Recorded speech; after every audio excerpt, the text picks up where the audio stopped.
একজন ব্যক্তি ৮ মাইল উত্তরে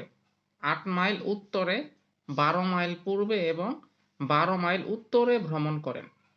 তিনি শুরুর বিন্দু থেকে কত দূরে আছেন? স্বাভাবিকভাবে আমরা আমাদের পৃথিবীটা আসলে গোল কিন্তু বা বর্তুলাকার, আমরা সেটা আসলে 2 ডাইমেনশনাল যখন কল্পনা করি তখন আমরা উপরের দিকটাকে উত্তর, নিচে দক্ষিণ, আর আমাদের হাতের বাম দিকে থাকে পশ্চিম আর ডান দিকে থাকে পূর্ব। আমরা সেই কনসেপ্টটা এখানে কাজে লাগাবো অঙ্ক করার জন্য। ওকে? প্রথমে হচ্ছে ৪ মাইল উত্তরে। আমরা শুরুর বিন্দুটা ধরে নিই এ বিন্দু।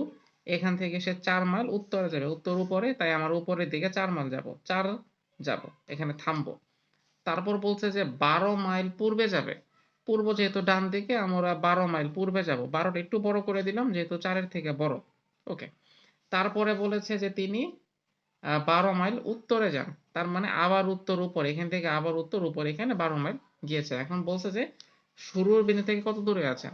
মানে এই বিন্দু থেকে এই বিন্দুতে কতটুকু দূর? এটা আমরা নির্ণয় করব। আচ্ছা, আমরা এইখান থেকে এই বিন্দুটাকে যোগ করে দিব। এটাকে আমরা টেনে নিয়ে আসবো এবং এটাকে আমরা যোগ করে দিব। তাহলে আমরা একটা সমকোণী ত্রিভুজ পেয়ে যাব।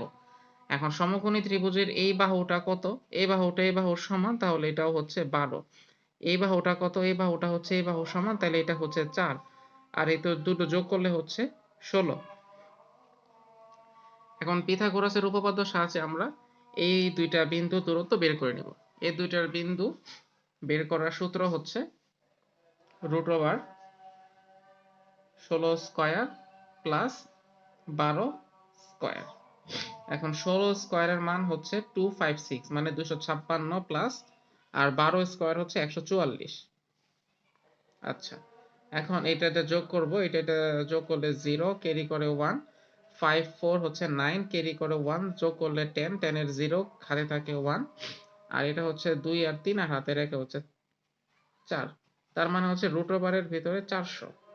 তো এটা আমাকে লিখতে পারি 4 × 100। এটাকে লিখতে পারি 2 স্কয়ার × 10 স্কয়ার। তার মানে স্কয়ার এবং রুটে কাটা যাবে, তাহলে বাইরে আসবে 2 × 10 = 20।